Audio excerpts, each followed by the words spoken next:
Today on the chopping block, we're testing the first page of J.G. Ballard's novel, Concrete Island.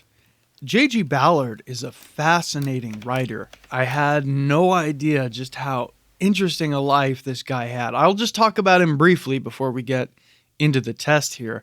But Ballard himself was involved in this horrendous car crash, which he's talked about in several different interviews. And probably his most famous novel is Crash, which I will test on the channel here eventually. Crash is, it's sick. It's twisted. It's one of the most sick and twisted things ever written.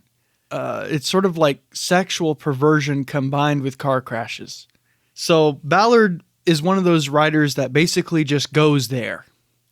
And my initial impression of a lot of his work is like, how do you even adapt this to something like a film? Like, obviously, it would be impossible to adapt, but clearly it's not.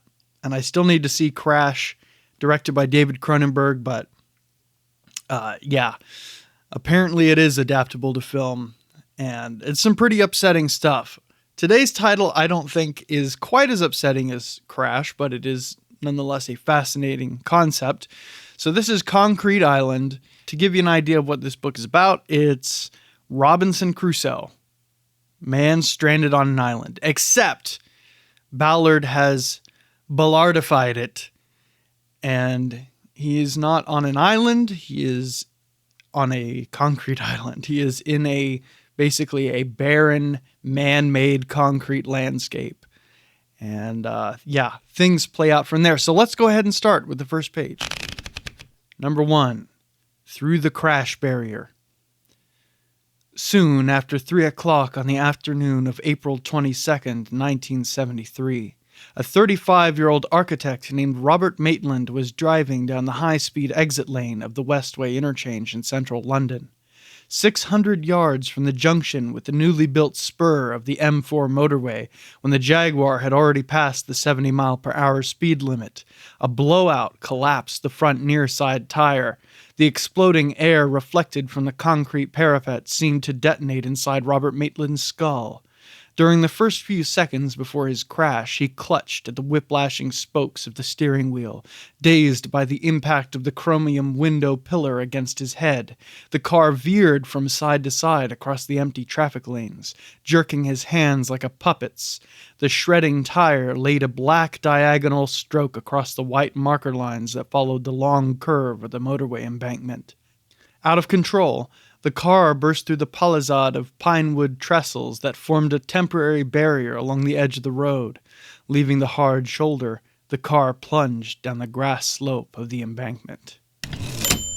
So as we can see, Ballard begins with a car crash. And so we sort of know what we're in for from this point, but I'm sure it only gets stranger. And I'm, of course, excited to read this one. I think I'm going to keep turning the pages on this happily. Ballard has this absolutely creepy style. And I think he was credited with saying something like, we should preserve psychopathology as maybe the last piece of humanness in humanity, has something to that effect. And it was just like, whoa, that's wild and wacky philosophically there, man. But he has this style that's just, it's cold, it's calculated, it is surgical, and I believe Mr. Ballard did actually study in the medical profession for a number of years, although he never became a doctor. And some of this stuff, it has sort of carried through to his work. And so he can be very, very creepy. So I'll leave that there. Let me know what you thought of the first page of Concrete Island. And if you have other books you want to share, let me know in the comments. Other books I should talk about, other books we should read the first page of. I think it would be very fascinating.